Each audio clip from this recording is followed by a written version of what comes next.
I'm Jim Lomison. I'm a photographer and a collaborative storyteller. And in about 2010, I started working on projects with refugees and genocide survivors and Holocaust survivors. And it's a storytelling project. I photograph objects that people carry with them on their long journey fleeing their homelands. It's about diaspora. And so I take pictures of objects that they've carried that are important, and I ask the participant to write directly on the photograph about that object. But it's about storytelling, and it's pretty powerful.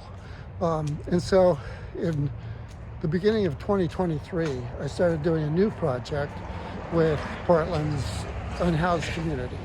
It's kind of the same process. I ask people about what they carry with them, and I take a picture of those objects, and then I go away, I make a print, and then I return it to the participant, and I ask people to just write whatever they want to write on the photographs.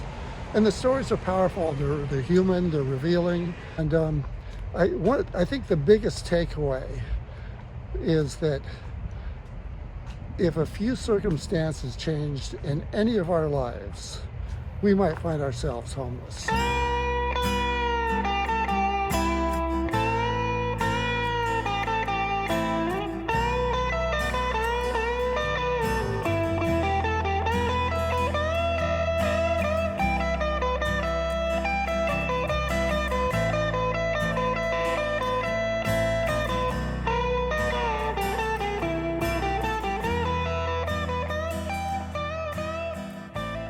So this is the story from Bear. It says, "Hello, I'm Bear. I'm a Nova Scotia duck-tolling retriever. I'm also my mama's service dog in training. I'm a year old now, and I have many fans now. I have many fans in both Vancouver, Washington, and Portland, Oregon. I follow my mama and papa around all over Washington as I make sure my mama is able to stay calm and sit down when she gets her dizzy spells. My mama is from Flint, Michigan, and she goes by the name of Maya or Fox. My daddy is from Vancouver, Washington, and he goes by the name of Joe or Joey Two-Tones. They met before I was born at the Recovery Cafe in 2017, and they became close friends until my mama's ex-boyfriend raped and then threw a glass mason jar at her head on her birthday. That's what drove my mama to attempt suicide. My daddy stopped her and they started their lives together. Mama's ex-boyfriend threatened her and daddy's life, and that's what started their homeless cycle due to clearing their names. My daddy found me for mama on Craigslist, and since then, me and my mama are rarely separated. We currently sleep in a van, and I get to be near mama while daddy works. Then me and mama writes her fictional story about a dystopian world where I let her pick up the pen, and when I let her pick up the pen and sheet of paper. Good news though. Daddy is paying for a motorhome and a spot for it in an RV park, so the homeless cycle will end soon. That and my mama and daddy will be getting officially married soon.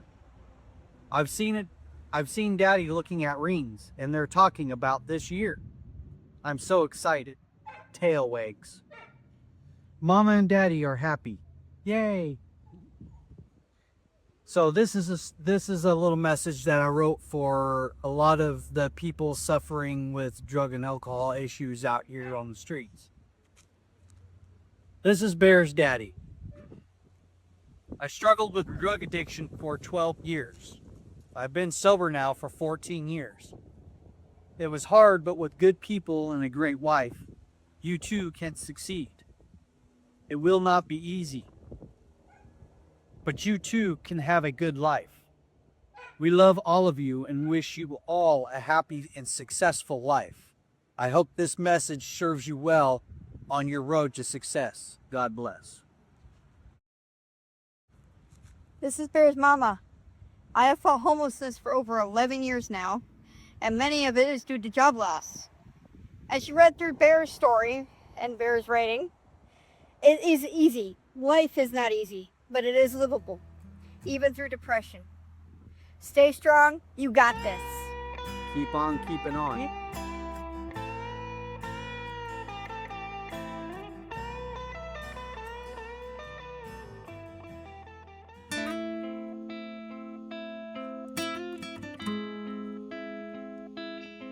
My name's Kelly, Kelly, last name Clendenin. My full name is Kelly Scott Clendenin. And I'm actually 53 years old. I'm from Maryland originally. And I'm a recovering heroin addict, opiate addict, whatever you want to call it. And I spent 20 years of my life struggling and grappling with heroin addiction. And eventually, I had drifted out to the West Coast in 2012. Between 2012 and 2015, I was on the streets of Seattle, and I wound up down here in Portland. I overdosed on fentanyl in 2015 for a third and final time, and I landed in the hospital. My family came out here and basically rescued me, and that was 8 years ago. I completed drug treatment. I've been clean ever since. I still smoke weed in the evenings, but I don't drink and I don't do meth or heroin or anything like that anymore. My life is way better. I graduated from Portland State University last year in 2023 as a history major, the BS in history at PSU. And currently I'm living in Northwest Portland. I'm going to grad school at the University of Oregon's Portland campus, but where Cascadia used to be in Northeast. And yeah, I live in Northwest, and my life is changed by leaps and bounds. And today I'm just really into giving back to the same community that helped me when I was struggling.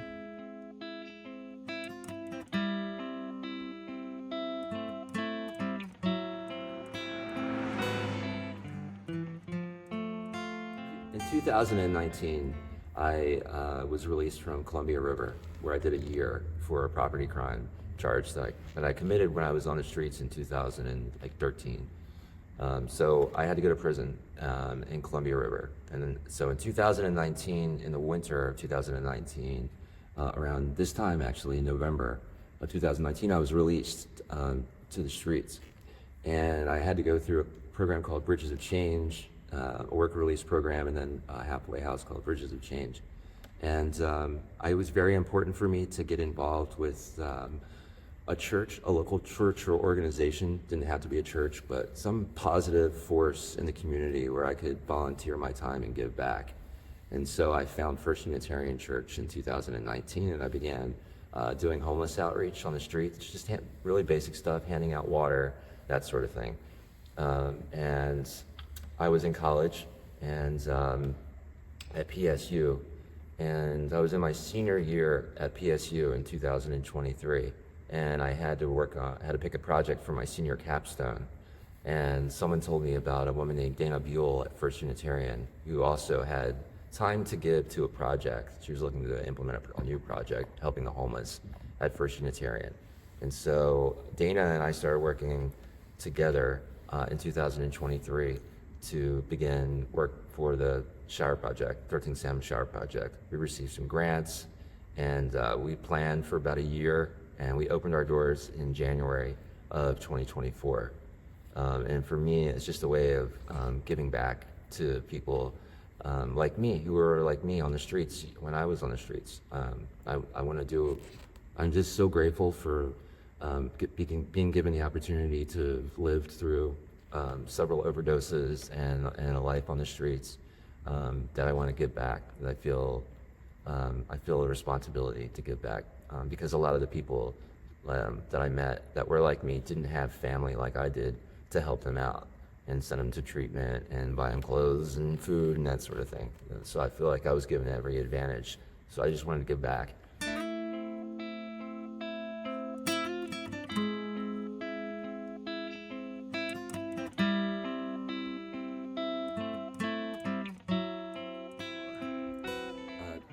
Having this necklace is hugely important to me. It's very significant. My grandparents were a very positive force in my life, before things got ugly, before I entered into the path of addiction. They're no longer with us today, but they still are, because I have this, and I have their in my heart and in my head, and I have this as my most prized possession.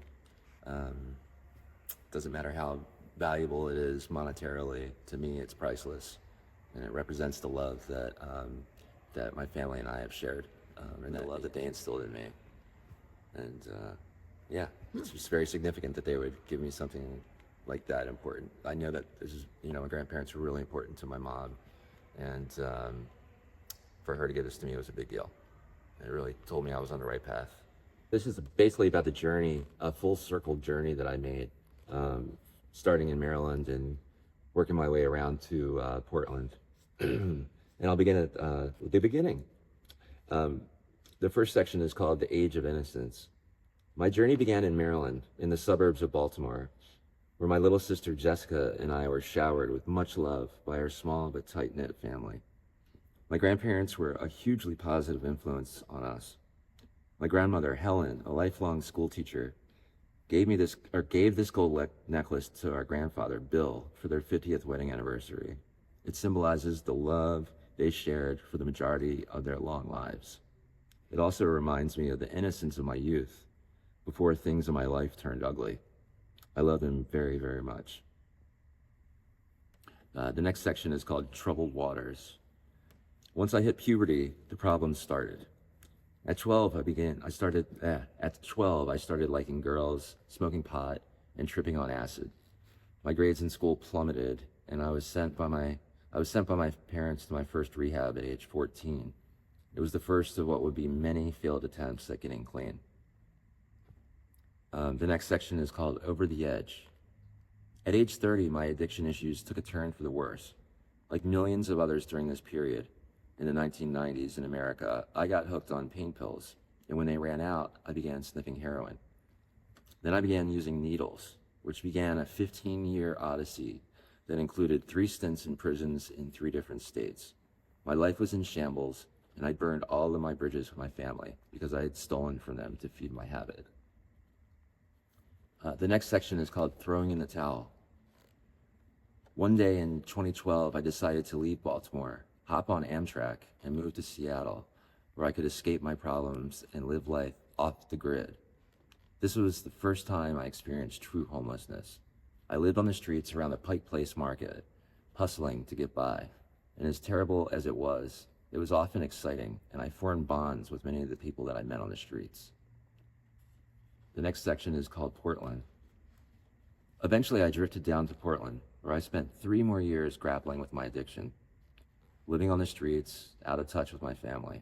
And as cutthroat as it was, the vibe here in Portland was more chill than in Seattle.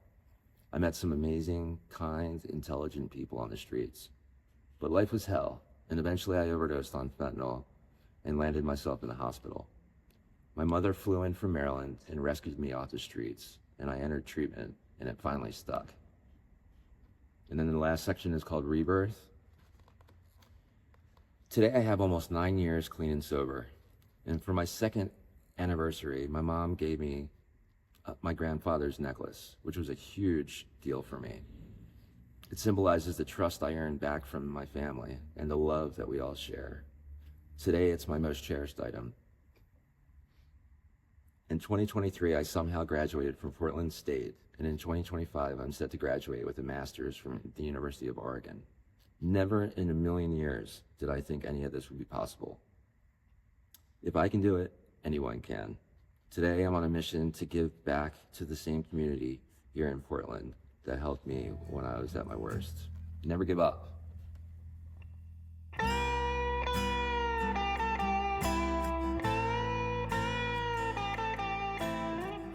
I'm in my last year of grad school at the University of Oregon. I'm a multimedia journalism major, and so for my terminal project, or what we call on the East Coast a thesis, I decided that I wanted to go to Grants Pass because there was a huge Supreme Court decision this past year that was handed down in June about the 8th Amendment and what's considered cruel and unusual punishment.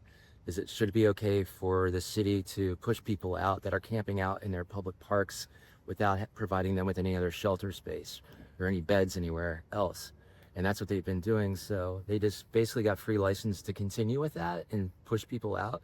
But and that sucks. But in the midst of all that, there's some people down there that are locals that are doing some really important work, trying to establish, well, not trying, but they have established a new shelter down there, which is a really big deal for Grants Pass, because for years they were shot down every time they tried to start a shelter, form a new shelter. Every year they said, no way, no way, no way. So finally this past year they received a 7-0 approval from the city council to build this shelter called Mint, that's run by Cassie Leach. So I decided I want to go down there and follow Cassie around and see her outreach workers in action. I saw Riverside Park. I went to this new cooling shelter that they have, and where they're getting ready to build these new tiny homes for folks. And it was a wonderful experience. They're doing some really good work down there. I thought it was good I want to report on the stories of people that are locals in the community who are trying to do something to confront these crises that we're experiencing. The affordable housing and fentanyl crises are killing people, literally, and all over the place, and especially here in Oregon. So I wanted to go down and report on something that wasn't quite as doom and gloom. That was, in this case, a really heartwarming story about people coming together in their community to provide solutions rather than push people out. Right. And tell me,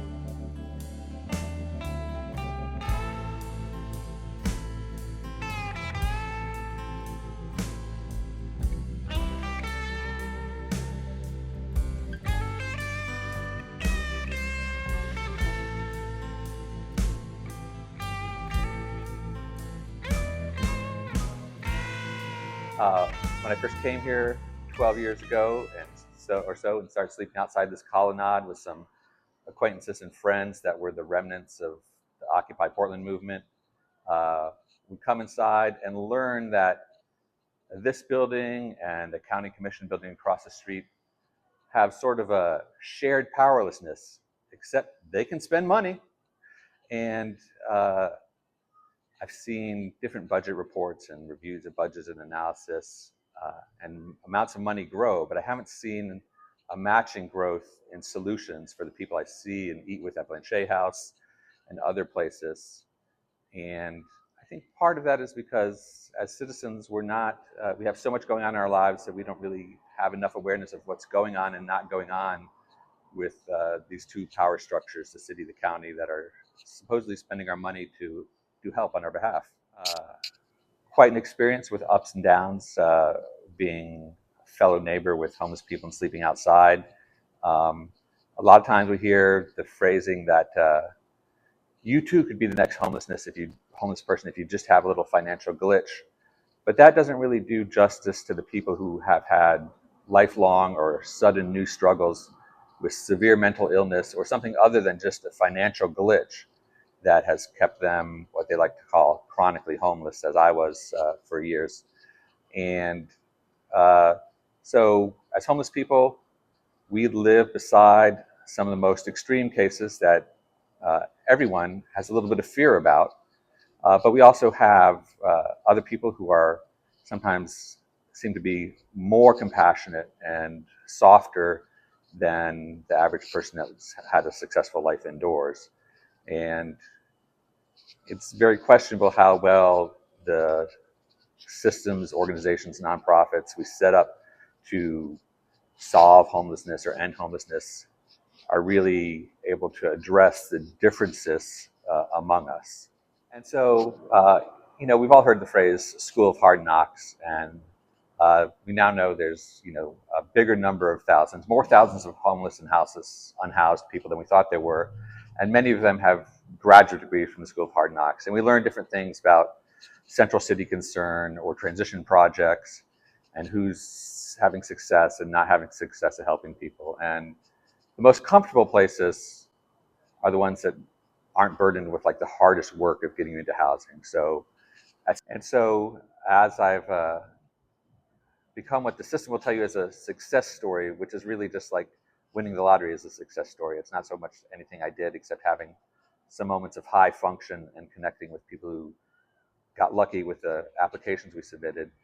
I've learned that I really have compassion for the people I still eat lunch with at Blanchet who are just, there's really not another phrase that's honest except falling through the cracks. There are a lot of cracks, and if we want to narrow or eliminate those cracks, we have to be essentially fearless to ask questions to our elected leaders and the program administrators about how they're going to be able to, what we can do to help more people at the best price. People are really concerned about taxation now in Portland, and even as a person who's benefiting, I sometimes wonder if we're making the best win when we have one person who's in a $2,000 per month converted sort of hotel room and another person who's in a $100 a month dry cabin. Are we really going to be able to reach everyone we need to? So talk to your elected officials, understand that different homeless people have different visions of solutions, and just keep the pressure, the positive energy going to demand that here in Portland and everywhere in our country, we do better as we've seen other societies do around the world. I'm Simca Ridge Crane Johnson, and this past year has been my year of winning the homeless lottery. I got into SRO and then even upgraded to a studio apartment with my own toilet. And that story came out in a little bit of words that might be poetic when Jim talked to us about pictures of our belongings, the things I carry. And what I had to say about the things I carry is how much loss. Lost. Wallets, keys, home. The chain is not enough. But 12th year, finally, a key, fob, for a lease in my name.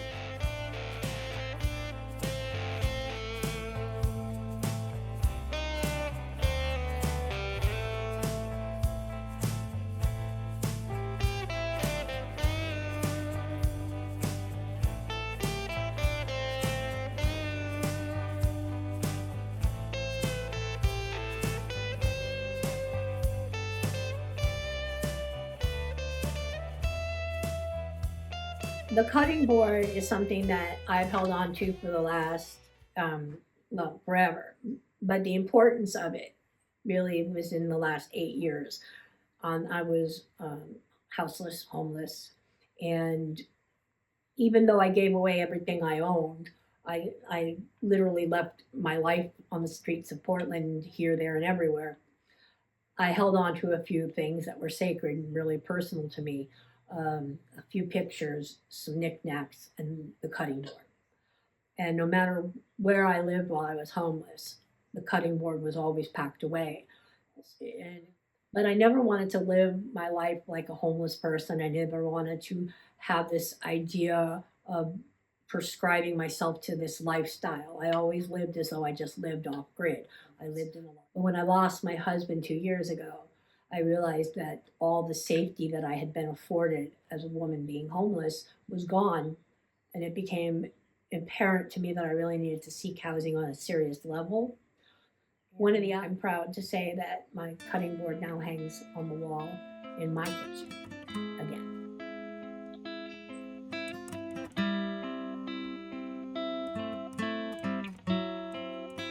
So a cutting board hung on kitchen walls, never being used but admired. As a child, my mom had this board on every kitchen wall since I can remember. The image from a Persian love poem shows a woman pouring drink for a man. When I received the board after her death, I took to using the board as it is intended, its desire. Many years this cutting board has been with me, fulfilling its promise and aesthetic, allowing me to ponder all a kitchen holds. Along with this board, every kitchen on the fridge sat a white piggy bank with colorful flowers on its side and a happy face, which I kind of drew. On the stove sat 2 figurines, hand-carved wood from Russia of a man and a woman. I kind of tried to replicate that, till we lost one behind a stove, never to be found. The kitchen held the love, secrets, hopes, and meals as a family. My mother was Jewish from Canada, her family from Russia. I, born in Toronto, Canada, grew up in New York City. till I was 16.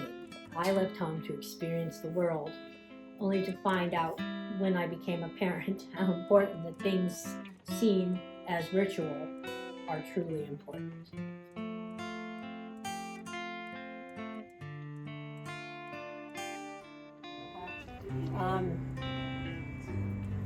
As with every place I've ever lived, I've always had a garden.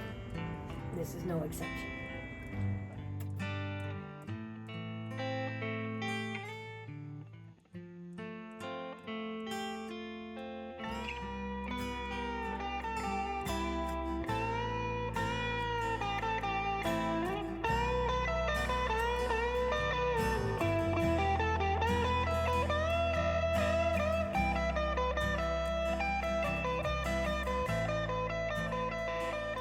The green guy has been my friend for since I've been in combat. I was an Army nurse in the U.S. Army for 20 years, and I've had this green guy for 20 years now. He's been my personal friend.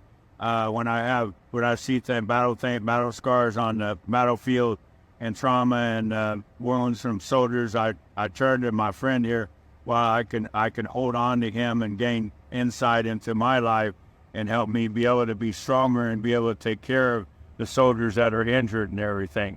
The Green Monster also helps me be part of stronger confidence in myself, where I'm able to squeeze him and gain strength. It helps me with my PTSD, helps me be able to work with my bipolar. Out in the street routes, I always have him with me every day because he shows me that we can get out here and sell papers, when I'm discouraged. When people don't buy the paper, he always provides a smile on his face, and that brings joy to my heart.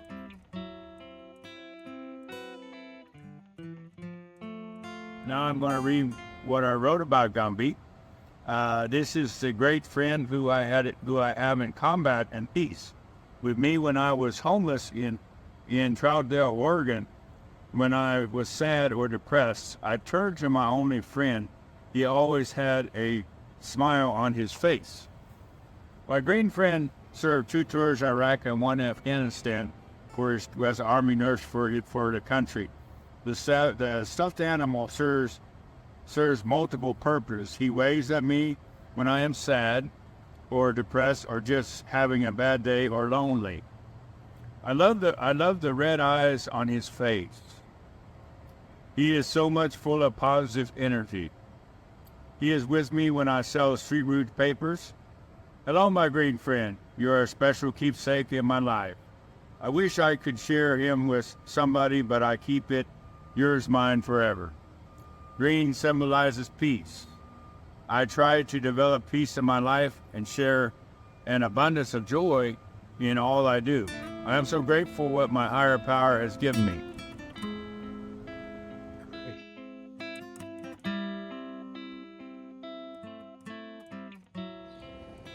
When Ricky told me that his new puppy Roswell had chewed off the arms of Ricky's green friend, I knew that we had to do something about it. And so I went on eBay and I found another Gumby. And I ordered it, and then I contacted textile artist Bonnie Meltzer, told her the situation. She was up for the task, and she did some repairs. Hi, I'm Bonnie Meltzer, and I have this wonderful project.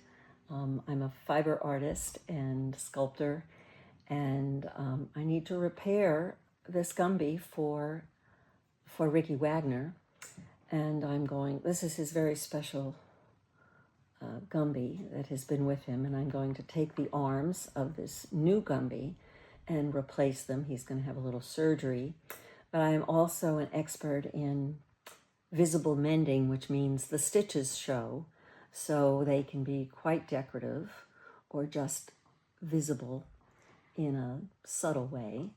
So I'm going to take the arms off of this Gumby and put him on this very favorite one, and everybody's going to be happy, and I'm going to have a good time doing it.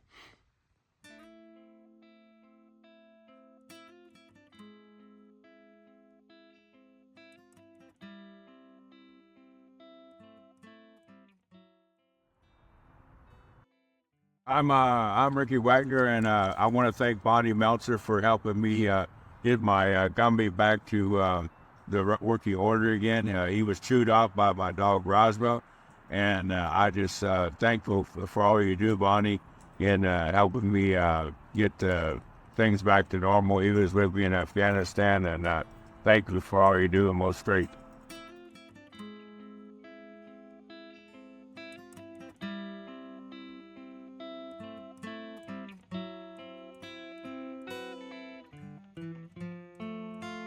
We're good to go. I'm Matt Love. I'm the author of the Old Crow Book Club, and here's my story. In the spring of 2021, I moved to Portland to care for my father. Later, I began walking the Selwood neighborhood where we lived. I met some of the local homeless people. One of them was Mark, a man in his late 50s, and we became friends, bonding over our mutual love of books. In all my years, I have never met a more prodigious reader or astute commentator on literature.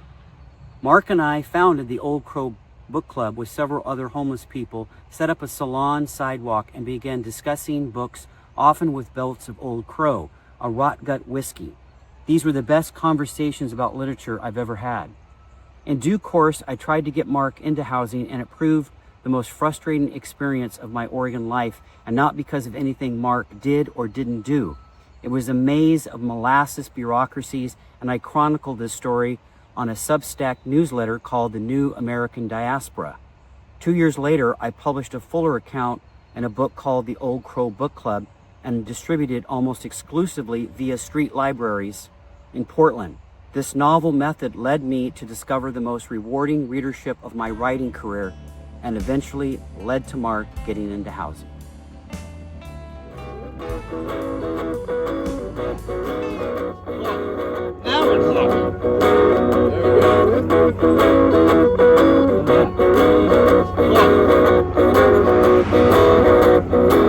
This is Donnie's idea. It's just like, play that one.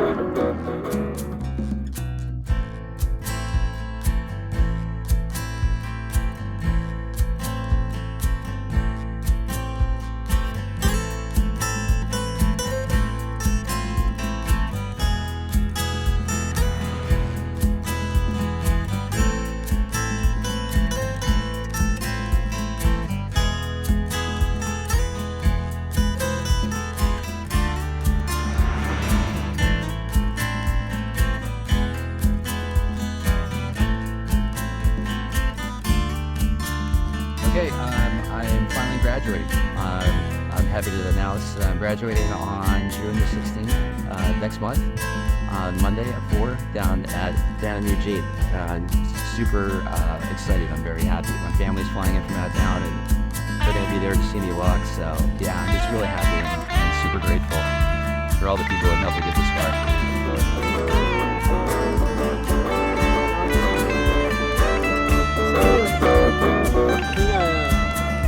I gotta tell you guys, I didn't go to my guitar lesson this morning, so